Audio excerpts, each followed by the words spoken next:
ระคุณแม่นั้นนับขนาเกินกว่ายากหาไหนพระสุธาที่กว้างไกลยังไม่เท่าแม่นี้รวมแผ่นฟ้ามหานาทีพระคุณแม่นี้มากเสียยิ่งกว่ายามแม่อุ้มท้องแสนทรมานเมื่อลูกเกิดมาแม่นั้นยินดี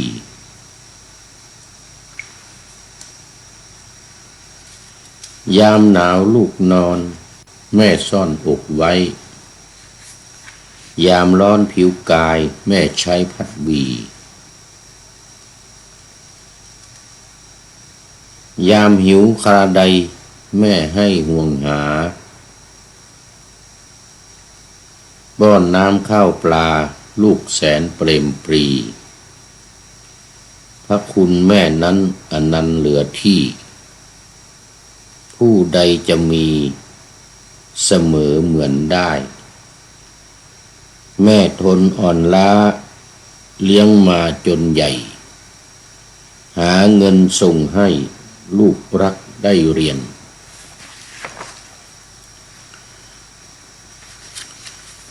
จงอย่าลืม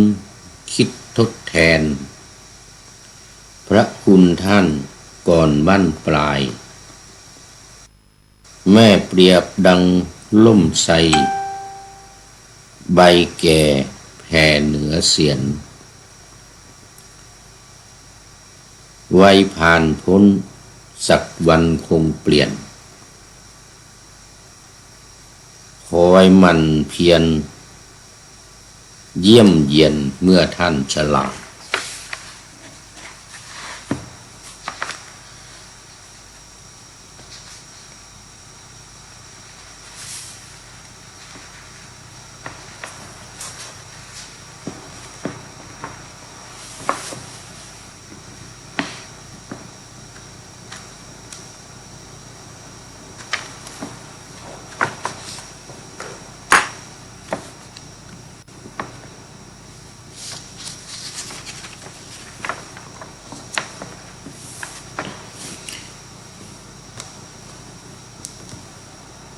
แม่คงชะแงะอยากแลเห็นหน้าแม้ลูกไม่มาแม่คงเจ็บช้ำหรือดีอย่าทิ้งให้แม่ได้แต่หงอยเหงามองหาลูกเต้าสักคนไม่มีอย่าคิดลืมแม่เมื่อแก่ชราท่านเลี้ยงเรามาช่วยชุบชีวีเลือดในอกนั้นกลั่นจนล้นปรีน้ำนมแม่นี้มีค่านับอนันต์ผู้คนหมื่นแสนทั่วแดนนับล้านแต่ว่าแม่นั้น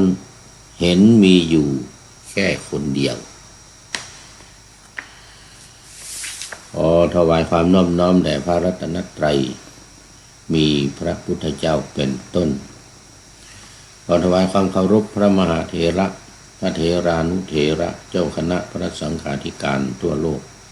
มีพระเดชพระคุณพระธรรมเสนาบดีเจ้าคณะภาค7วัดพระธาตุดอยสุเทพเป็นต้น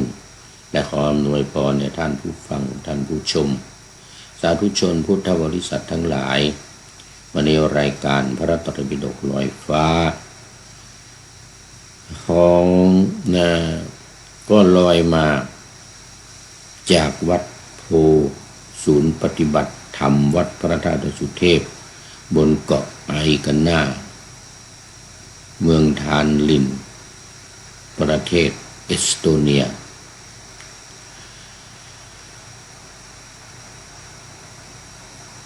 ซึ่งวันนี้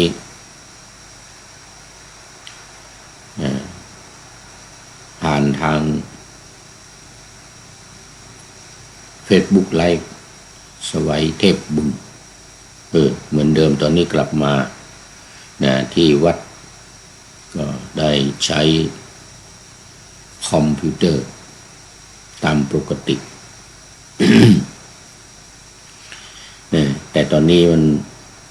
ค่อนข้างจะดึกหน่อยในเมืองไทย1:51 นาที แต่สำหรับที่นี่กำลัง3 ทุ่ม51 นาทีเกือบจะ4 ทุ่มก็ยังถือว่าไม่ดึกจบรายการนี้ก็จะได้พักผ่อนหลับนอนเดี๋ยวนี้ทำเวลาได้ดีขึ้นละตรงกับในท้องถิ่นนอนหลับ3 ทุ่ม4 ทุ่มนี่ก็ถือว่าใช้ได้ไม่เกิน5 ทุ่มแล้วก็ไปตื่นเอาตอนตี 4ตี 5ได้อยู่3-4 ชั่วโมงเนี่ยก็ถือว่าใช้ได้ถ้าได้6 ชั่วโมงขึ้นไปก็ยิ่งจะดี6 7 8อย่างนี้ยิ่งจะเป็นการดี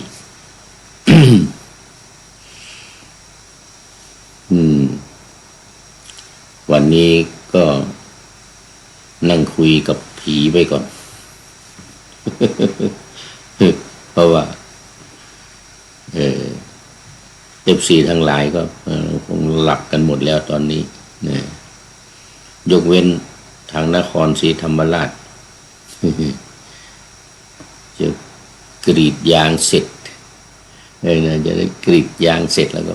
มาคุยกันเข้ามาคอมเมนต์ในรายการ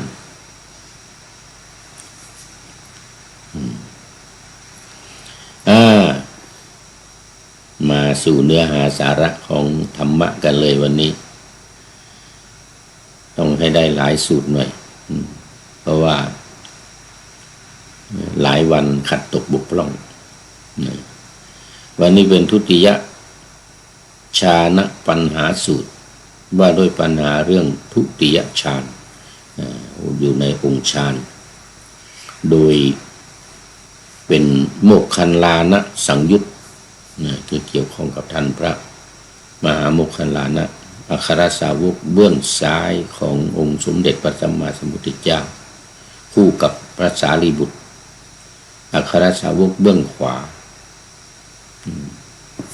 ถ้าพูดภาษาตำแหน่งในราชการตำแหน่งในเมืองไทยเราก็เรียกว่าปลัดซ้ายปลัดขวาปลัดซ้ายปลัดขวาโมกสารีบุตรปลัดขวาโมกขันลาปลัดซ้ายนี่ก็ยังอยู่ในสลายตนะสังยุตพระสังยุตตนิกายพระสุตตันตปิฎกเล่มที่18หน้า300 กว่าแล้วตอนนี้ข้อ333ข้อ133ดูหน้าก่อน351ถ้า400ก็เรียบร้อยจบ400 กว่าใกล้จะจบละนี่เล่มที่18ใกล้จะจบละแล้วต่อไปเป็นเล่ม19เล่มสุดท้าย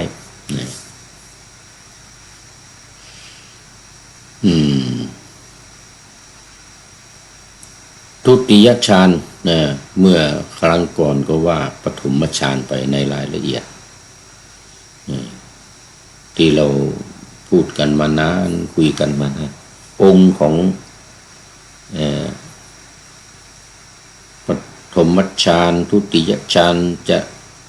ตติยฌานจตุตฌานก็เหมือนเดิมนั่นแหละแต่ว่าการได้ฌานเนี่ยมันจะต่างกันได้ฌานที่1เข้าถึงผ่านฌานที่1เข้าฌานที่2ที่3ท ที่สี่เนี่ยนะที่เราว่ากันมานี่ก็คือละไปตามลำดับละไปตามลำดับคือปฐมฌานเนี่ยวิตกกับวิจารที่เราว่ากันมาคือละวิตกวิจารก็ได้เข้าสู่ฌานที่สองคือมีปิติเกิดขึ้นเสร็จแล้วพอปิติเลือนจางคลายหายไปเข้าสู่องค์ฌานที่สามเรียกว่ามีความสุขเสร็จแล้วความสุขหายไปเกิดเอกคตารมณ์จิตเป็นหนึ่งและอุเบกขา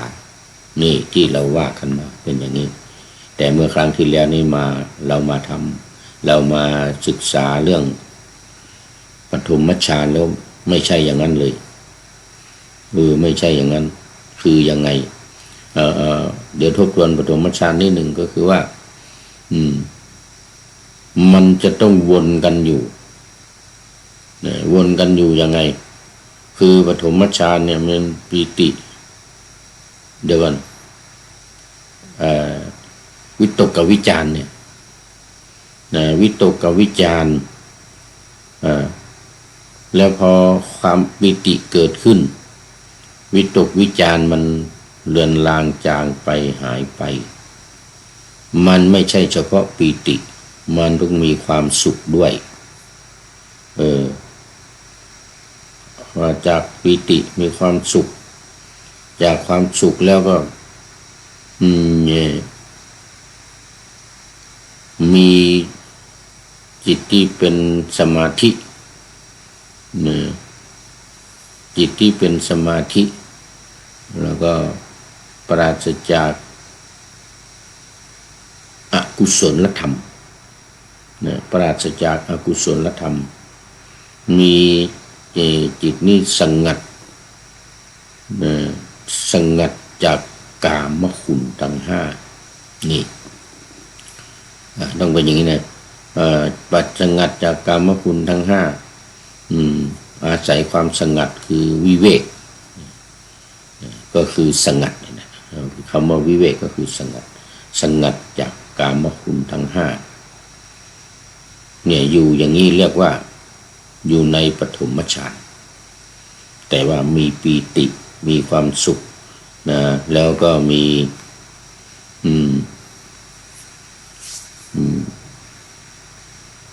จิต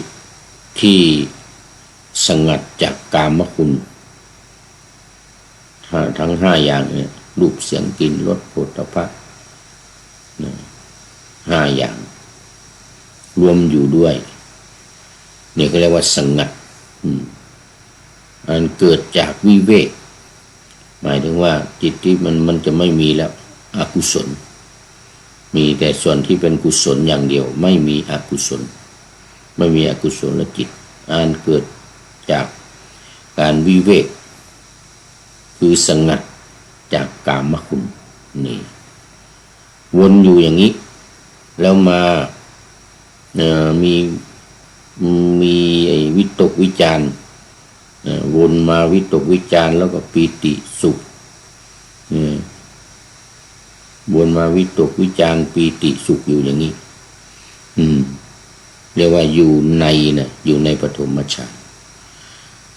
พอหมดแล้วทีเนี้ยที่จะเข้าเนี่ยทุติยฌานเนี่ยที่จะว่าอยู่ในทุติยฌานเนี่ย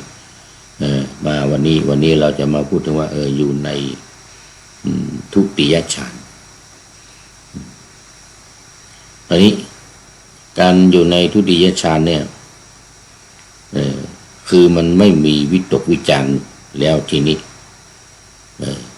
วิตกวิจารไม่มีคือผ่านไปแล้วเรียกว่าปฐมฌานนี้ผ่านเนี่ยได้ปฐมฌานผ่านไปอยู่ในทุติยฌานเนี่ยกันว่าอยู่ในทุติยฌานเนี่ยตอนนี้มันก็จะไม่มีวิตกวิจารแล้วจะไม่วนมาอีกเนี่ย ไม่โมรุนมาวิตกวิจารวิตกวิจารหมดไปเลยนั่นคือได้ปฐมฌานนี่เรียกว่าได้ปฐมฌานผ่านปฐมฌานไปหลังจากที่วนอยู่ใน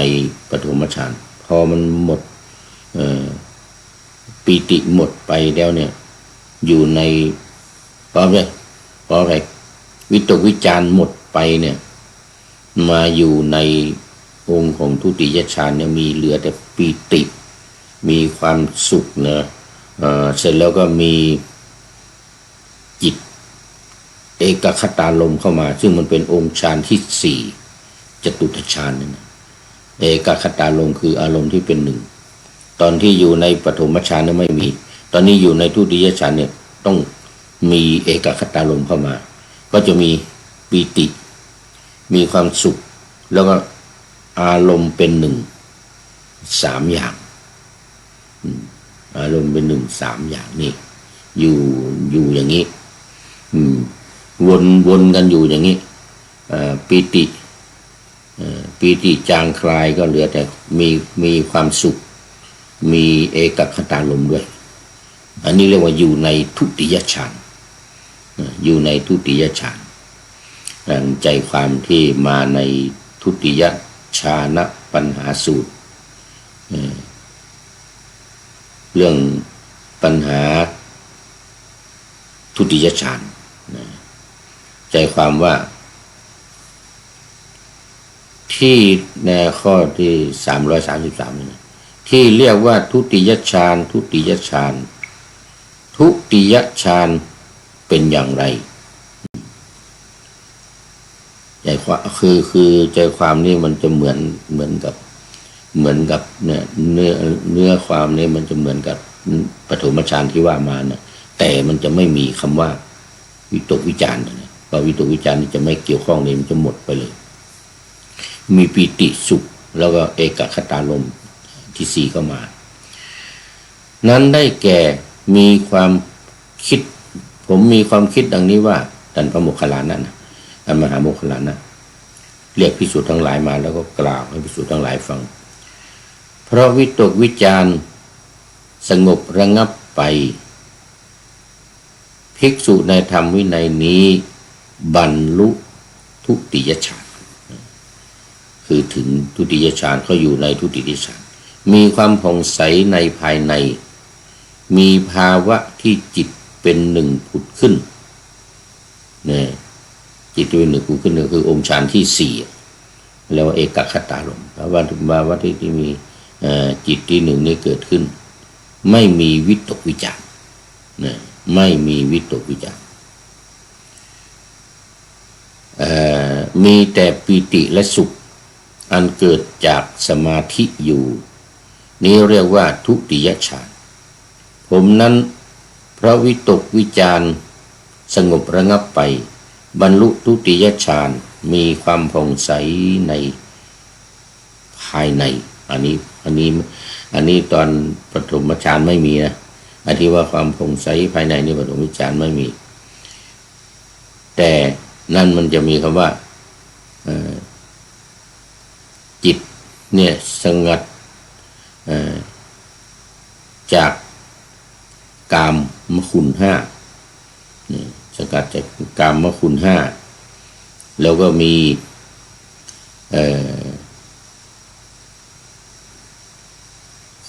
ความสุขมีปีติมีความสุข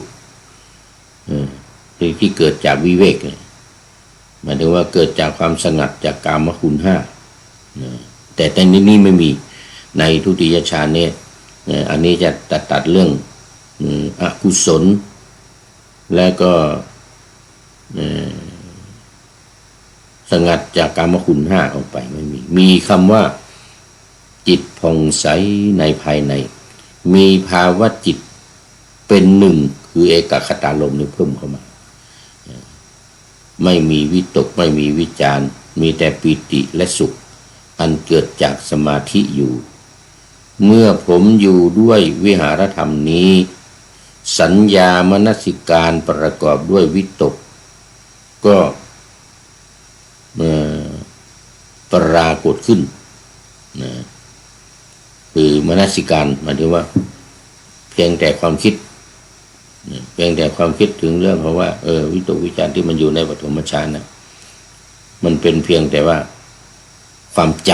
ำเป็นสัญญามนสิการเขาเรียกว่ามันจำในเรื่องของวิตกที่ปรากฏขึ้นภิกษุทั้งหลายผู้มีอายุทั้งหลายอาจารย์ภาษาโมคคัลลานะพูดกับภิกษุทั้งหลายครั้งนั้นพระผู้มีพระภาคเสด็จมาหาผมด้วยฤทธิ์แล้วได้ตรัสดังนี้ว่าโมคคัลลานะผู้เป็นพราหมณ์โมคคัลลานะผู้เป็นพราหมณ์ทีนี้คำว่าพราหมณ์ในที่นี้ก็เคยอธิบายนะไม่ได้หมายถึงพราหมณ์ในของศาสนาฮินดูหรือศาสนาพราหมณ์นะพราหมณ์ในที่นี้หมายถึงพระอรหันต์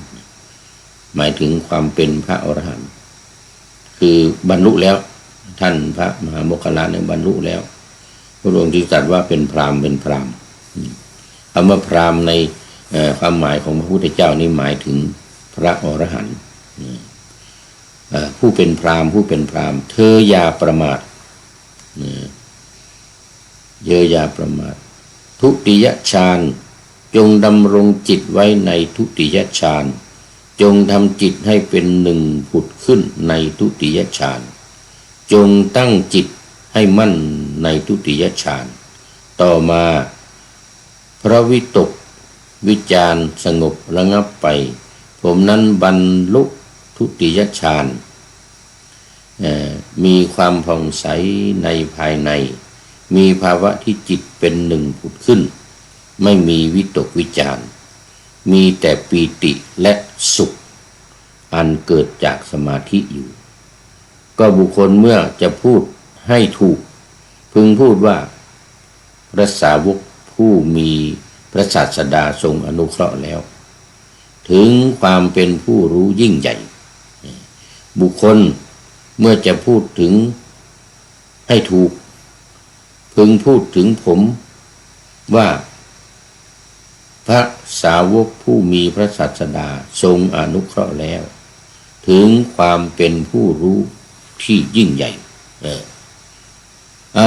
แล้วตอนนี้ขอต้อนรับท่านอาจารย์พระครูปลัดณรงค์ฤทธิ์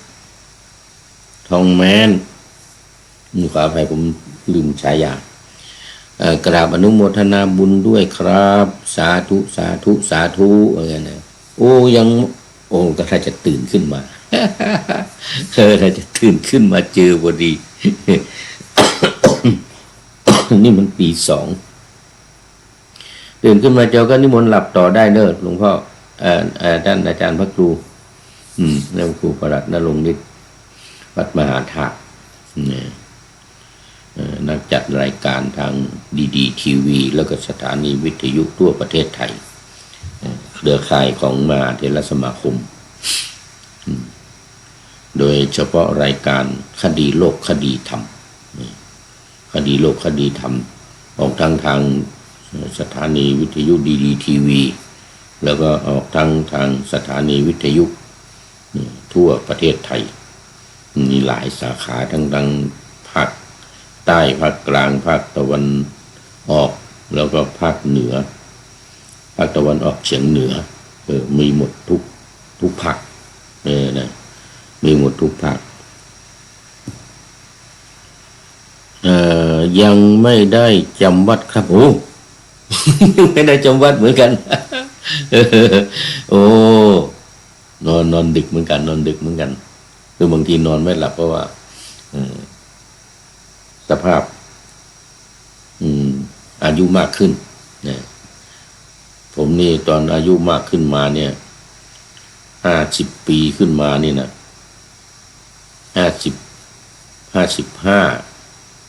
รู้สึกจะจำได้ว่าสมัยนั้นอายุ55-56ขึ้นมาเนี่ยหลับน้อยลงจากเคยหลับ8 ชั่วโมงเนี่ย10 ชั่วโมงนี่นะเคยหลับ10 ชั่วโมงเนี่ยก็จะเหลือ8จะเหลือ7ลงมาเหลือ6ปัจจุบันนี้เหลือแค่4 ชั่วโมงต่อทั้งวันนะ24 ชั่วโมงแล้วนะทั้งกลางวันทั้งกลางคืนแล้วเนี่ยจะเหลือสูงสุดเนี่ย เมื่อกี้ก็มาพูดไปทีหนึ่งว่าหลับได้ละประมาณตี 4 ครึ่งตี 5นี่นะตี 4 ตี 5เนี่ยเดี๋ยวไม่ใช่4 ทุ่ม 5 ทุ่มครับท่านพระครูมันก็จะไปตื่นตี 3ตี 4ได้อยู่ประมาณ4 ชั่วโมง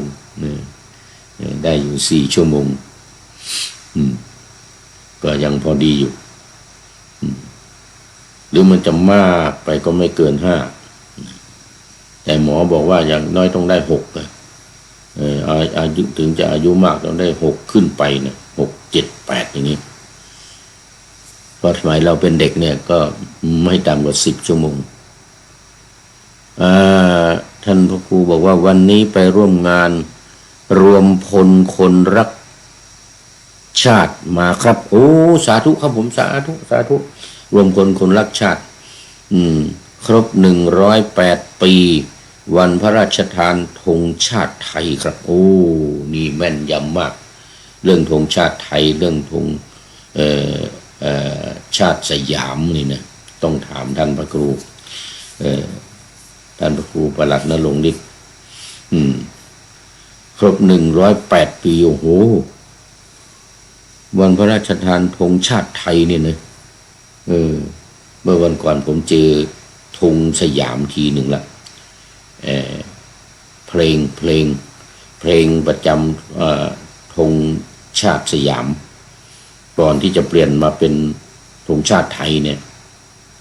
ยก่อน108 ปีเนี่ยผมนำมาออกในรายการทีหนึ่งละเพลงมันจะคล้ายๆกันเนี่ยแต่ว่าแต่เนื้อความเนี่ยไม่เหมือนกันเลยเนี่ยเหมือนบ้างอันนี้นิดหน่อยธงชาติไทยปัจจุบันที่จะเปลี่ยนมาเป็น3 สีเนี่ยนะสมัยก่อนมันเป็นรูปช้างสีแดง ธงรูปช้างสีแดงคือธงชาติสยามธงชาติสยามเราสึกว่าจะก่อน2480มันมีบอกไว้อยู่แต่ผมไม่จำนี่แหละก่อนนับถอยหลังจากปีนี้ไป100 ปี108 ปี108 ปี2400นี่แหละ40 กว่านี่แหละ30-40 กว่านี่แหละเสียท่าจำไม่ได้เดี๋ยวมันไม่เป็นไรเดี๋ยววันหลังค่อยเอามาว่าใหม่แล้วเนื้อความของเพลงก็ยาวกว่าของปัจจุบันนี้มากคนไทยทุกคนต้องสอนลูกหลานไทยเอาไว้ให้มั่นนะครับว่าสีขาวในธงชาติไทยหมายถึงพระพุทธศาสนาเท่านั้นครับครับผมนี่ก็ได้ยินท่านพระครูว่ามานานแล้วเนี่ยตามความหมายของพระบาทสมเด็จพระเจ้าอยู่หัวเนี่ยที่ได้ให้ไว้เนี่ยหมายถึงพระพุทธศาสนาเท่านั้นมันจะมีคำว่าถวายเป็นพุทธบูชาอย่างนี้แหละมันจะมีคำที่ว่าถวายเป็นพุทธบูชานั่นนี่ท่านพระครู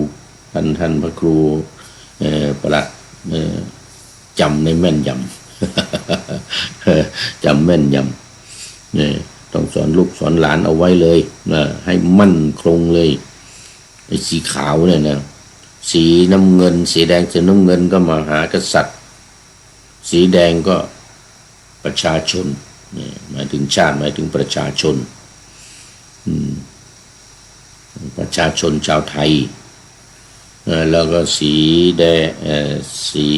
น้ำเงินก็พระมหากษัตริย์เพราะฉะนั้นในประเทศไทยของเราเนี่ยก็จะต้องมีครบทั้ง3อย่างคือพระพุทธศาสนาพระมหากษัตริย์แล้วก็ประชาชน ประชาชาติหรือว่าสั้นๆก็คือหมายถึงชาติหมายถึงชาติซึ่งหมายถึงประชาชนโอ้ขอบคุณมากครับขาวคือบริสุทธิ์สีสวัสดิ์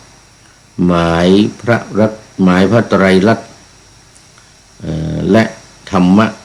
คุ้มจิตไทยนี่ครับนี่ครับขาวคือบริสุทธิ์สีสวัสดิ์หมายพระไตรลักษณ์และธรรมะคุ้มจิตไทยเดี๋ยวขอ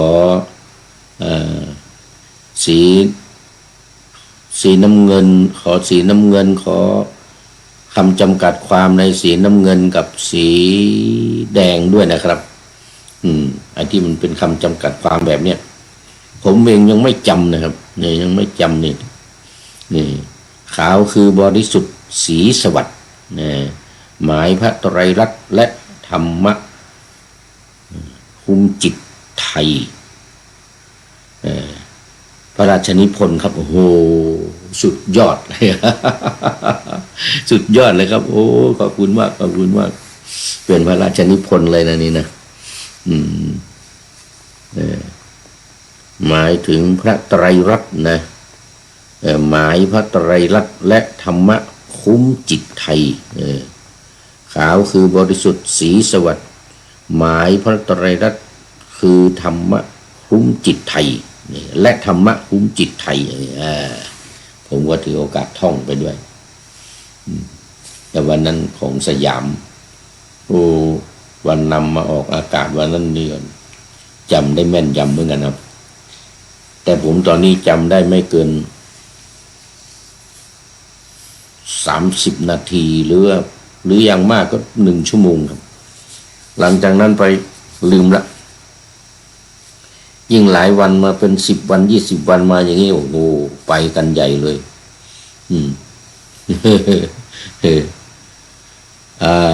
แดงคือโลหิตเราไซซึ่งยอมสละได้เพื่อรักษาชาติศาสนาเพื่อรักษาชาติศาสนารักษานี่ก็คือรักษานั่นนะรักษาที่เคยเป็นรักษาเมื่อกี้ขาวคือบริสุทธิ์สีสวัสดิ์หมายพระไตรลักษณ์และธรรมะคุ้มจิตไทยแดงคือโลหิตเราไซซึ่งยอมสละได้เพื่อรักษาชาติศาสนานี่อันนี้คือโลหิตเราเลยทีเดียวคือสีแดงซึ่งหมายถึงคนไทยเราทุกคนหมายถึงโลหิตของพวกเราทุกคนน้ำเงินคือสีโสภาอันจอมประชาทะโปรด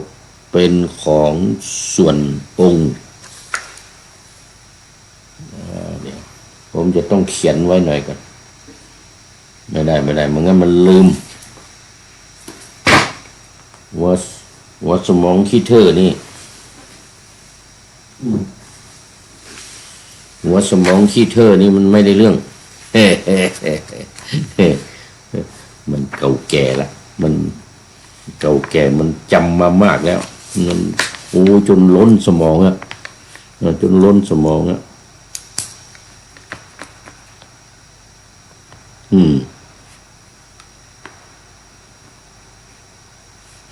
ขาวคือ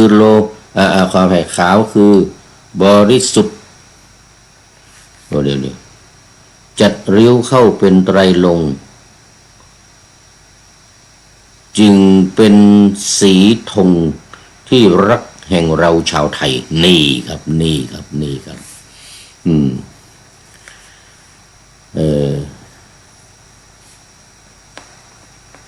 ขาวคือบริสุทธิ์สวัสดิ์ด้วยนะดูพระราชนิพนธ์ขาวคือบริสุทธิ์สวัสดิ์หมายพระไตรลักษณ์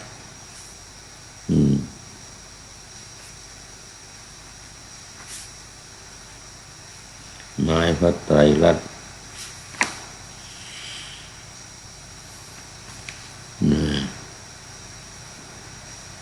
ทหารอวตารนำไปยงยุทธวิชัยวิชิตก็ชูเกียรติสยามนี่โอ้มีสยามเข้ามานิดหน่อยมีสยามเข้ามานิดหน่อย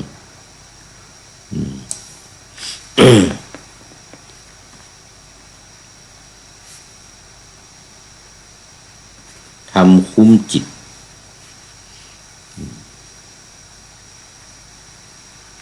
นี่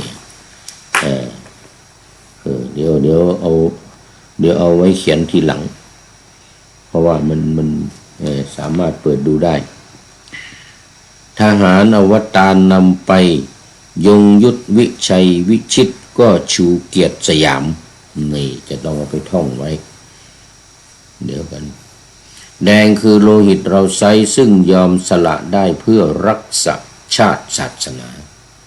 น้ำเงินคือสีโสภาอันจอมประชาทะโปรดเป็นของส่วนองค์จัดริ้วเข้าเป็นไตรลงค์ยิงเป็นสีธงที่รักแห่งเราชาวไทยทหารอวตารนำไปยงยุทธวิชัยวิชิตก็ชูเกียรติสยามอันนี้มันเ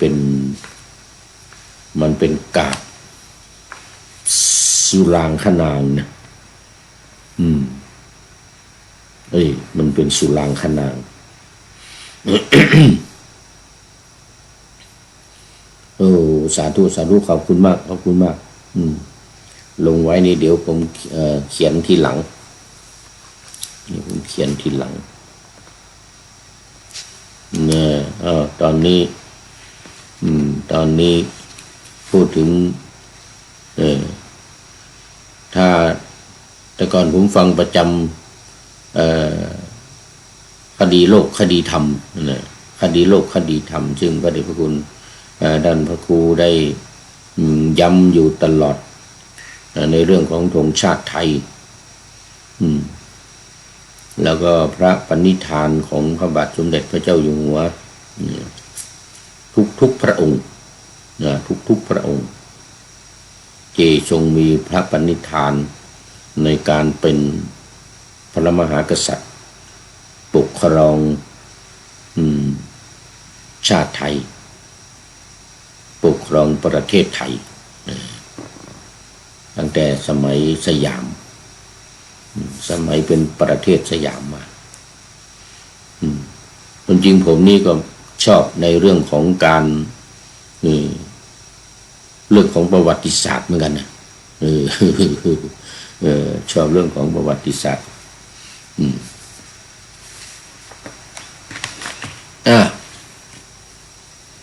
ดูไปดูมาเวลาก็เลยไปมากมาพูดถึงได้ไปแล้วหนึ่งสูตรคือทุติยัชชานะปัญหาสูตรทุติยัชปัญหาสูตรจำเอาไว้ว่าไม่มีเดี๋ยวเนื้อความจากคลิป YouTube ครับจากคลิป YouTube ครับขอบคุณมากนี่ YouTube นี่youtube.b tlfuegtty ดีมากเดี๋ยวผมไปเปิดก็ได้CO8 มันต้องไปเปิดขอบคุณมากครับท่านครูขอบคุณมากเอาแล้วตอนนี้วันนี้ทุติยฌานสรุปได้ว่าทุติยฌานนี่ก็มีจิตผ่องใสอยู่ในภายในนะแล้วก็มีอารมณ์มีจิตเป็นหนึ่งเอกคตารมณ์คือมีอารมณ์ที่เป็นหนึ่งผุดขึ้นมาคราวนี้มันจะไม่มีคำว่าอกุศล กุศลนะแล้วก็ไม่มีคำว่าจิตที่วิเวกจากกามคุณห้านะที่มันจะแตกต่างจากปฐมฌานนี่มันเป็นอยู่ในทุติยฌาน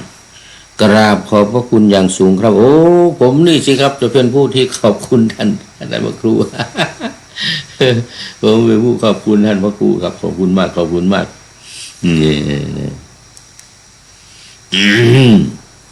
เอาละครับวันนี้โอ้ได้เนื้อความจากธงชาติไทยได้เนื้อความจากธงชาติไทยซึ่งถ้าไปฟังคดีโลกคดีธรรมนี่จะได้ยินตลอดแต่ผมมันไม่จำข่าวนี้จะต้องเอาไปท่องนะครับขอบคุณท่านพระครูมากทหารอวตารนำไปยงยุทธวิชัยวิชิตก็ชูเกียรติสยามโอ้สุดยอดเลยสุดยอดขอบคุณมาก คราวนี้มาดูตติยฌานแล้วทีนี้ตติยฌานปัญหาสูตรว่าด้วยปัญหาเรื่องตติยฌานข้อที่334เรียกว่าตติยฌานตติยฌานเนี่ยตติยฌานเป็นอย่างไรผมนั้นได้มีความคิดดังนี้ว่าเพราะปีตินะจางคลายไปภิกษุในธรรมวินัยนี้มีอุเบกขาเอาละครับที่นี่มีอุเบกขาเข้ามาแล้วมีสติสัมปชัญญะอันนี้จะเป็นตติยฌานเสวยสุขด้วยนามกายบรรลุตติยฌานที่พระอริยสาวกทั้งหลายสรรเสริญว่าผู้มีอุเบกขามีสติอยู่เป็นสุขนี้เรียกว่าตติยฌานนะปิติไม่มีนะวิตกวิจารไม่มีปิติไม่มีคราวนี้มีสุขขององค์ฌานที่สามแล้วก็เอกคตารมณ์องค์ฌานที่สี่เอกคตารมณ์ขององค์ฌานที่สี่ก็มีสติอยู่เป็นสุขบรรลุบรรลุตติยฌานผู้มีอายุทั้งหลายครั้งนั้นพระผู้มีพระภาคเสด็จมาหาผมด้วยฤทธิ์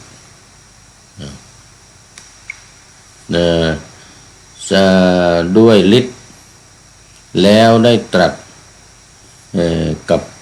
ผมว่าโมคคัลลานะผู้เป็นพราหมณ์โมคคัลลานะผู้เป็นพราหมณ์เหมือนเดิมเธออย่าประมาทอยู่ในตติยฌานจงดำรงจิตไว้ในตติยฌานจงทำจิตให้เป็นหนึ่งผุดขึ้นในตติยฌานก็คือยังมีเอกคตารมณ์ที่ซึ่งเป็นองค์ของที่สี่เหมือนกับตอนอยู่ในทุติยฌานมาอยู่ในตติยฌานนี้ก็มีเอกคตารมณ์นี่แหละมีเอกคตารมณ์อยู่แล้วก็มีความสุขไม่มีก็คือปีติซึ่งเป็นองค์ฌานที่สองแล้วก็จะวิตกวิจารองค์ฌานที่หนึ่งตอนนี้ไม่มีตัดไปเลยแต่มีอุเบกขามีสติสัมปชัญญะเสวยสุขด้วยนามกายบรรลุตติยฌานที่พระอริยเจ้าทั้งหลายสรรเสริญว่าผู้มีอุเบกขามีสติอยู่เป็นสุขก็บุคคลเมื่อจะพูดให้ถูกพึงพูดว่าพระอริยสาวกผู้มีพระศาสดาทรงอนุเคราะห์ ทรงอนุเคราะห์ถึงความเป็นผู้รู้ที่ยิ่งใหญ่ถึงความเป็นผู้รู้ที่ยิ่งใหญ่อันนี้ก็เป็นองค์ฌานที่สามตติยัชชะตติยัชชะตติยัชฌานปัญหาสูตรเมื่อกี้ที่สองเป็นทุติยัชฌาปัญหาสูตรที่หนึ่งเป็นปัฏฐมัชฌานปัญหาสูตรก็คือองค์ฌานที่หนึ่งที่สองที่สามแล้วก็ที่สี่การเข้าถึงฌานที่หนึ่งการเข้าถึงฌานที่สองหนึ่งผ่านไปสองผ่านไปตัวนี้อยู่ในองค์ฌานที่สามอยู่ในองค์ฌานที่สามนี้เพิ่มเข้ามาก็อย่าลืมคืออุเบกขาอุเบกขานี่จะเพิ่มเข้ามาตอนที่อยู่ในองค์ฌานที่สามแล้วก็พออยู่ในองค์ฌานที่สี่มันก็จะเหลืออุเบกขากับเอกคตารมณ์สุขจะไม่มีปีติจะไม่มีวิตกวิจารไม่มีรวมอยู่กันเหมือนกับปฐมฌานทุติยฌานตติยฌานจะไม่มีรวมกันอยู่มันจะหมดไปเลยองค์ฌานที่ประจำของปฐมฌานกับทุติยฌานกับตติยฌานนั้นจะหมดไปคราวนี้มาดูที่สี่เลยจตุทัชฌานปัญหาว่าด้วยปัญหาที่เรื่องจตุตฌานคือการอยู่ในจตุตฌานผ่านปฐมผ่านทุติยฌานผ่านตติยฌานดูใจความในข้อที่335ว่าที่เรียกว่าจตุตฌานจตุตฌานเป็นอย่างไรผมนั้นได้มีความคิดว่าเพราะละสุขและทุกข์ได้เพราะโสมนัสและโทมนัสดับไปก่อนคือทั้งความสุขทั้งความทุกข์ใจนี่นะสุขใจและทุกข์ใจนี่มันดับไปก่อนมันดับไปก่อนอยู่แล้วดับไปก่อนโทมนัสดับไปก่อนแล้วผมนั้นบรรลุจตุตฌานที่ไม่มีทุกข์ไม่มีทุกข์ไม่มีสุขมีสติบริสุทธิ์สุขเป็นองค์ฌานที่สามไม่มีปิติกับวิตกวิจารไม่ต้องพูดถึงพระอุเบกขาอยู่นี้เรียกว่าจตุตฌานเมื่อผมอยู่ด้วยวิหารธรรมนี้สัญญามนสิการประกอบด้วยสุขก็ปรากฏขึ้นสัญญาคือความจำเท่านั้นเองเป็นความจำก็ปรากฏขึ้นว่าอยู่ในองค์ฌานที่ผ่านมาเนี่ยองค์ฌานที่สามเนี่ยคือความสุขตอนที่อยู่ในองค์ฌานที่สามก็สัญญามนสิการในเรื่องของปีติก็เกิดขึ้นแล้วก็มาอยู่ตอนที่อยู่ในองค์ฌานที่สองสัญญามนสิการปีติเกี่ยวกับปีติก็เกิดขึ้นอันนี้เป็นองค์ฌานที่สี่ผู้มีอายุทั้งหลายครั้งนั้นพระผู้มีพระภาคก็ได้เสด็จมาหากระผมโดยฤทธิ์แล้วก็ตรัสว่าโมคคัลลานะผู้เป็นพราหมณ์โมคคัลลานะผู้เป็นพราหมณ์เธออย่าประมาทอยู่ในองค์ฌานที่สามรักษาจิตไว้ในองค์ฌานที่สามให้มั่นคงดำรงสัมปชัญญะดำรงสัมปชัญญะไว้ให้มั่นคง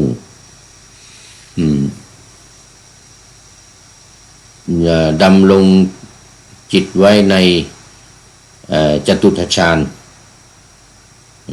จงทำจิตให้เป็นหนึ่งผุดขึ้นก็คือเอกคตารมณ์ในมันเข้ามาตั้งแต่ทุติยฌานเนี่ยตติยฌานก็ยังอยู่จตุตฌานนี้ก็ยิ่งต้องอยู่เพราะว่าเป็นองค์ฌานของตัวเององค์ฌานของจตุตฌาน จงทำจิตให้เป็นหนึ่งผุดขึ้นในจตุตถฌานจงตั้งจิตให้มั่นในจตุตถฌานต่อมาเพราะละสุขและทุกข์ได้เพราะโสมนัสและโทมนัสดับไปก่อนแล้วผมนั้นบรรลุจตุตถฌานที่ไม่มีทุกข์ไม่มีสุขมีสติบริสุทธิ์เพราะอุเบกขาอยู่ก็บุคคลเมื่อจะพูดให้ถูกพึงพูดว่าพระอริยสาวกผู้อันพระศาสดาทรงอนุเคราะห์ถึงความเป็นผู้รู้ที่ยิ่งใหญ่ทรงอนุเคราะห์ถึงความเป็นผู้รู้ที่ยิ่งใหญ่วันนี้3สูตรคือสูตรที่2ทุติยฌานสูตรที่3ตติยฌานสูตรที่4จตุตถฌานวันนี้ว่าเรื่องขององค์ฌานล้วนๆอยู่ในฌานของฝ่ายวิปัสสนาถ้าไปใน1 2 3 4อยู่ในฌานของวิปัสสนาถ้าไปในฌานที่5 6 7 8ซึ่งจะมีต่อไปเดี๋ยวเราจะว่ากันในวันต่อไปซึ่งมีความเป็นของสมถะเป็นฌานของสมถกรรมฐาน1 ถึง 4เนี่ยเป็นฌานของวิปัสสนากรรมฐานได้มีปีติเกิดขึ้นมีสติสัมปชัญญะเกิดขึ้นและมีจิตปราศจากอกุศลธรรมทั้งหลายด้วยเพราะความสงัดจากกามคุณจากกามคุณทั้ง5นี่อยู่ในองค์ฌานที่1องค์ฌานที่1พอมาองค์ฌานที่2ไม่มีละคำว่าปีติความสุขแล้วก็เพิ่มอันนี้เข้ามาเลยองค์ฌานที่4เพิ่มเข้ามาเลยคือเอกคตารมณ์คือมีอารมณ์เป็นหนึ่งผุดขึ้นหรือมีจิตที่เป็นหนึ่งเป็นเอกผุดขึ้นอันนี้เพิ่มเข้ามาเลยในฌานที่2เลย2 3 4เนี่ยมีเอกคตารมณ์พอเข้าถึงองค์ฌานที่3แล้วก็มีเพิ่มอุเบกขาเข้ามาอย่าลืมอุเบกขาเข้ามาพอถึงองค์ฌานที่4จะเหลืออยู่แค่2อย่างคืออุเบกขากับเอกคตารมณ์หรืออารมณ์ที่เป็นหนึ่งอารมณ์ที่เป็นหนึ่งเพราะอะไรเพราะเสวยไม่มีสุขไม่มีทุกข์ที่อยู่ในองค์ฌานที่4เนี่ยไม่มีสุขไม่มีทุกข์โสมนัสทุกข์ใจโทมนัสโสมนัสสุขใจโทมนัสทุกข์ใจก็ไม่มีนี่เรียกว่าอยู่ในองค์ฌานที่4เพราะฉะนั้นวันนี้2 3 4องค์ฌาน2 3 4ก็หมดเวลาเพราะว่าเดี๋ยวจะต้องไปวันพรุ่งนี้ก่อนที่จะเข้าไปฌานของสมถะองค์ที่5 6 7 8เนี่ยจะได้ทบทวนในเรื่องของ1 2 3 4ซึ่งเป็นของวิปัสสนานี้อีกทีหนึ่งวันนี้ท่านพระครูประหลัดณรงค์ฤทธิ์ทองแม้นวัดมหาธาตุนักจัดรายการทีวีและวิทยุก็เป็นท่านสุดท้ายในวันนี้ขอบคุณเป็นอย่างยิ่งได้นำเอาเรื่องของธงชาติไทยที่ฉลองกันครบ108 ปีในวันนี้108 ปีเหมือนกับลูกประคำที่เรานับเลยทีเดียวนะลูกประคำเลยสมถกรรมฐานเนี่ยนะ แล้วลูกประคำมานับนี่108 ปีเดี๋ยว108 เม็ด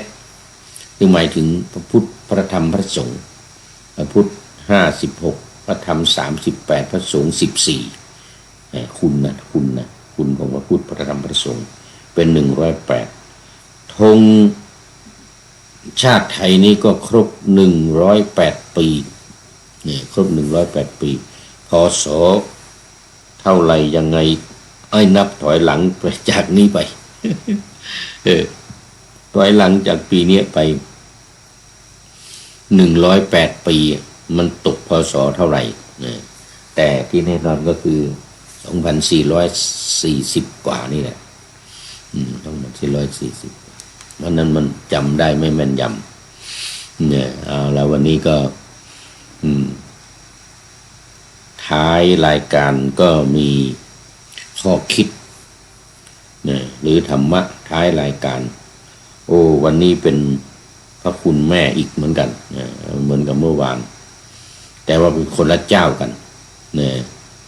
ของเมื่อวานนี้เป็นจันจิลาราชครู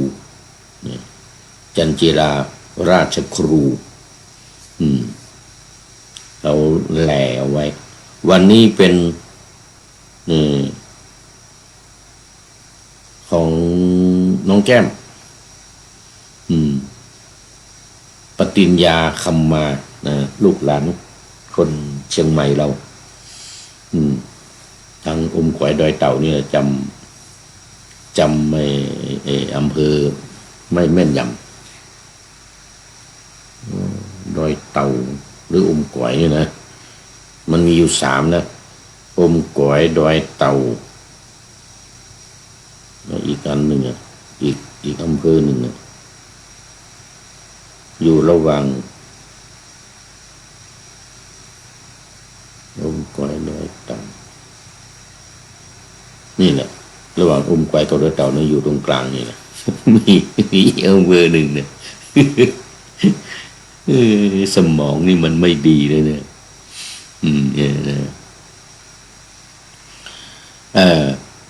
น้องแก้มตอนนี้กำลังดังปฏิญญาชื่อปฏิญญาคำมานามสกุลแลไว้แลเก่งมาก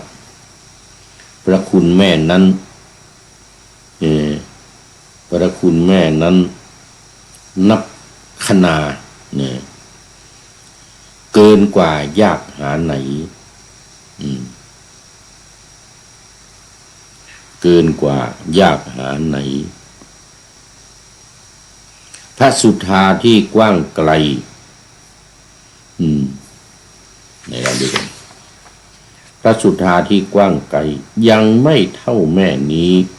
รวมแผ่นฟ้ามหานาทีพระคุณแม่นี้มากเสียยิ่งกว่ายามแม่อุ้มท้อง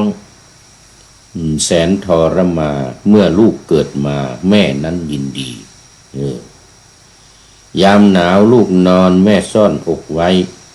ยามร้อนผิวกายแม่ใช้พัดวีอยากหิวคราใดแม่ให้ห่วงหาป้อนข้าว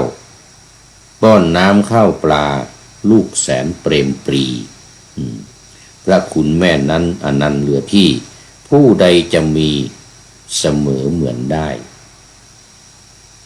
แม่ทนอ่อนล้าเลี้ยงมาจนใหญ่หาเงินส่งให้ลูกรักได้เรียนหาเงินส่งให้ลูกรักได้เรียนจงอย่าลืมคิดทดแทนคุณท่านก่อนบั้นปลายแม่เปรียบดังล่มใสใบแก่แผ่เหนือเสียนวัยผ่านพ้นสักวันคงเปลี่ยนคอยมันเพียรเยี่ยมเยียนเมื่อท่านชรา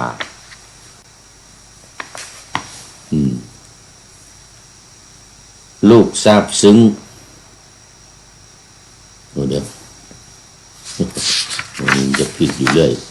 แม่คงชะแงะอยากแลเห็นหน้าแม่ แม้ลูกไม่มาแม่คงเจ็บช้ำหรือดีพระคุณแม่นี้แม่ได้แต่อย่าปล่อยให้แม่แต่หงอยเหงามองหาลูกเต้าสักคนไม่มีอย่าคิดลืมแม่เมื่อแก่ชราท่านเลี้ยงเรามาช่วยชุบชีวีเลือดในอกนั้นกลั่นจนล้นปรีน้ำนมแม่นี้มีค่านับอนันต์ผู้คนหมื่นแสนทั่วแดนนับล้านแต่ว่าแม่นั้นเห็นมีอยู่เพียงคนเดียวขอเจริญพร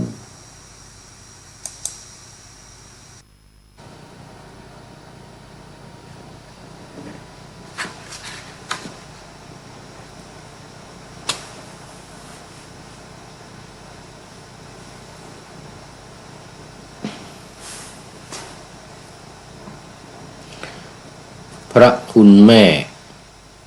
นั้นนับขนาเกินกว่ายากหาไหน